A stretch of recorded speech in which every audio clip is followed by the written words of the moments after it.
खुलुमबाय दिनैनि इंखं स्टुडिअ आं प्रणय दैमारि दिनैनि गाहाय खायदायाव दङ हेमन्त बिश्व शर्माया गावनि मन्त्रि सभाखौ दानो सोलाय सोल' खालामा आसाम केबिनेटनि बिथांखि 2 लाख नखरनो हानि पाट्टा होगोन बिटिआर सोरखारा सा सानजा ओनसोलनि 6 सिडुल ओनसोलखौ लानानै जोलुर बादायलायनाय खुंगोन बुंदों दावबायसा बर'आ फैगौ 5 बोसोरनि गेजेराव बुरलुंबुथुर दैमानि सायाव गंथाम दालां बानायबावगोन जपादं बिसिडिसिआ ग्राम सभा बानजायदों गुवाहाटीनिफ्राय लखिमपुरसिम थांनो रायजो राजानि थाखाय बिरखं सिबिथाय इउर'पआव कोविड-19 नि गाग्लोबनायाव 5 लाखनिबो बांसिन सुबुंनि जिउ खहा जानो हागौ बुंदों हुआ बिजनीआव ड्राग्सजों लोगोसे सासे ड्राग्स फालांगि हमजादों दानिया दङ आबुं रादाब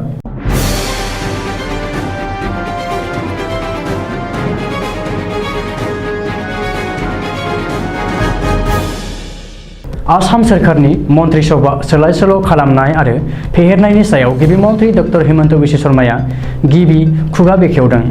रायजो सोरखारनि गुबुन गुबुन डेभेलपमेन्ट बर्डफोराव सोलाय सोल' खालामनायनि उनाव मन्त्रि सभायावबो थाबैनो सोलाय सोल' खालामनो आरो फेहेरनो हागौ होननानै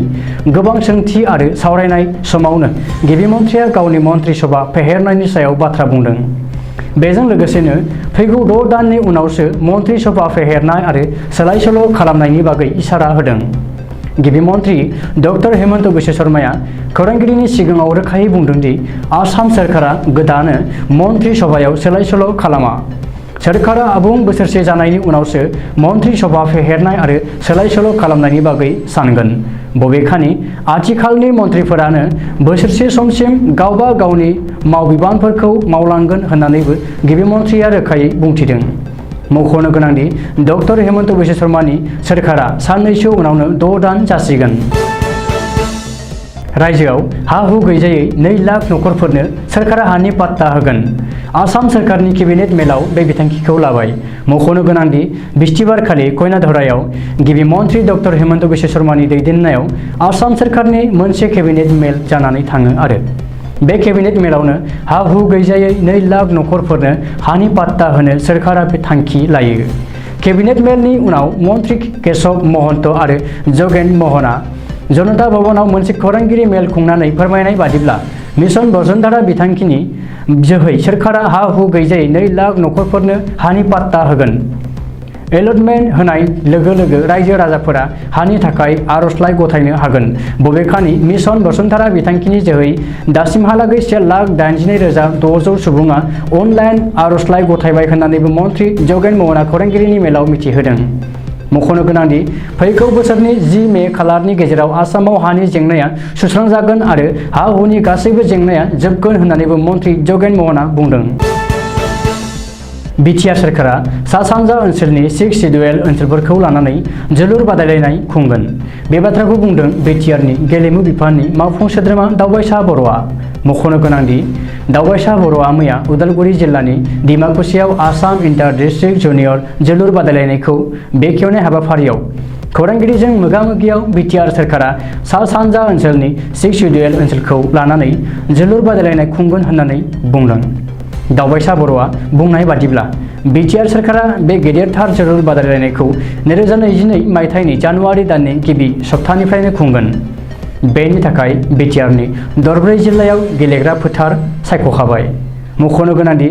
बड'लेण्डआव गेलेनाय बिथिंखौ जौगाखांहोनो थाखाय बड'लेण्ड स्पर्ट्स डेभेलपमेन्ट बर्ड दानो थाखाय बिटिआर सोरखारा बिथांखि लादों होननानैबो मावफुं सोद्रोमा दावबायसा बर'आ खौरांगिरिनि सिगाङाव बुंदों फैगौ 5 बोसोरनि गेजेराव बुरलुंबुथुर दैमानि सायाव आरोबाव गंथाम दालां जागोन आसाम सोरखारा गुवाहाटी नोगोरमायाव बुरलुंबुथुर दैमानि सायाव आरोबाव गंथाम दालां बानायगोन बे बाथ्राखौ बुंदों गिबि मन्त्रि डक्टर हेमन्त बिश्व शर्माया गुवाहाटी नोगोरमानि दिसपुर डाउन टाउन लास्ट गेटआव गोदान फ्लाइअभार बेखेवनाय हाबाफारियाव बाहागो लानानै फैगौ 5 बोसोरनि गेजेराव बुरलुंबुथुर दैमानि सायाव आरोबाव गंथाम गोदान दालां जागोन होननानै गिबि मन्त्रि डक्टर हेमन्त बिश्व शर्माया फोसावदों बबेखानि बुरलुंबुथुर दैमानि सायाव सरेखाट दालांनि अनगायैबो फैगौ 5 बोसोरनि गेजेराव नारेंगी करुआ गुवाहाटी साहा गुवाहाटी आरो पसालबारि सवालकुसि फोनांजाबनाय गंथाम दालांखौ बानायगोन होननानै गिबि मन्थ्रिया बुंदों। गुवाहाटीआ खोला सानजा एसियानि दरखं, बेनिखायनो जों बयबो गुवाहाटी नोगोरमानि जौगाखां होनाय आरो गोदानै दाफामनो नांगोन होननानैबो गिबि मन्थ्रिया गोदान फ्लाइअभार बेखेवनाय हाबाफारियाव बुंदों। बेजों लोगोसेनो गुवाहाटी नोगोरमानि थाखाय गुबुन गुबुन जौगाखांआरि बिथांखिफोर फोसावदों गिबि मन्थ्रिया।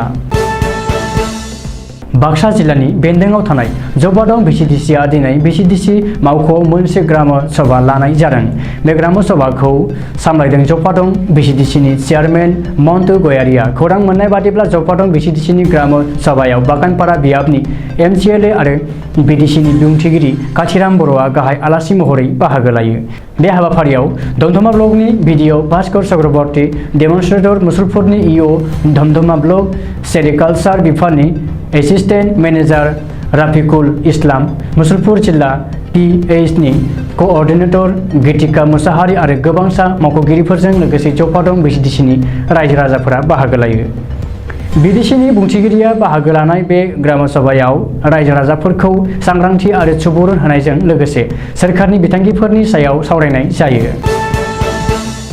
लखिमपुर, धेमाजि आरो अरुणाचल प्रदेशनि रायजो राजानि थाखाय गाहाम खौरां।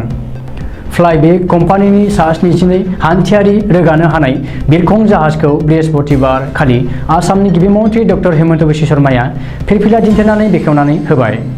बेलासि 4:40 रिंगायाव गुवाहाटी बरझार आरो उरां गाथोननिफ्राय बिरनानै बेलासे 5:25 रिंगायाव लखिमपुर लीलाबारि बिरखं गाथोनाव सहैगोन। बेनि उनाव बे गंसे बिरखंआनो मोनाबिलिनि 5:50 रिंगायाव लखिमपुर लीलाबारि बिरखं गाथोननिफ्राय 6 रिंगायाव गुवाहाटी बरझार सफैफिनगोन।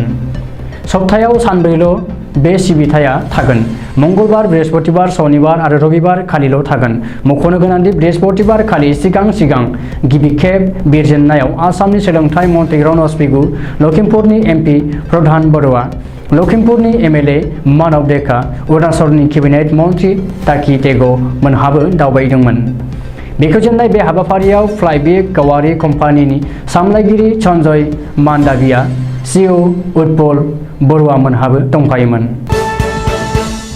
मुलुग सावस्रि फसंथान एबा वर्ल्ड हेल्थ अर्गेनाइजेशनआ सांग्रांथि होदों दि फैगौ समाव थामथि खोलोबनि करोना साग्लोबनायजों 5 लाखनिबो बांसिन सुबुंनि जिउ खहा जानो हागौ। इउरप दालाय हुनि बिथोनगिरि हन्स क्लुगआ बे बाथ्राखौ बुंदों। मानो होनोब्ला इउरपनि गासै मोन 33 हादोराव करोनानि साग्लोबनाया दासिमबो सोलिगासिनो आरो फैगौ बोसोर 2022 नि जागायजेननायहालागै 5 लाखनिबो बांसिन सुबुंनि जिउ खहा जानांनो हागौ होननानै साननानै लानाय जादों। बेखायनो आथिखालाव मोनफ्रोमबो हादोरा दानिफ्रायनो सांग्रां जानाया गाहाम होननानै खावलायदों आरो बयखौबो सांग्रांथि हरदों। दिवालीनि सानाव मोनाबिलिनि समाव बिजनी नोगोरनि गेरुकाबारि लामायाव 32 बोसोर बैसोनि रमजान रहमान मुंनि सासे ड्राग्स फालांगिरिखौ गोबां बिबांनि ड्राग्सजों लोगोसे बिजनीनि SDPO शेखर ज्योति रायआ हमदों। पुलिसनि सुलुङाव फोरमायनाय बादिब्ला रमजान रहमाननि न'आ नर्थ बङाइगावआव, नाथाय गोबां साननिफ्रायनो रमजान रहमाना पुराना बिजनीआव भारा न'आव थायोमोन। पुलिसआ 4560 ग्राम ड्राग्सजों लोगोसे AS19M0621 नम्बरनि बाइकखौ सिग्रोमनानै बोखांनो हादों। बे बिथिङाव पुलिसआ केस रेजिस्टार खालामनानै आथिखालाव दायनिगिरि ड्राग्स फालांगिरि रमजान रहमानखौ जोबथेसालियाव दैथायहरबाय। दिनैनि रादाबा एसेनोसै। गोजोन्थों।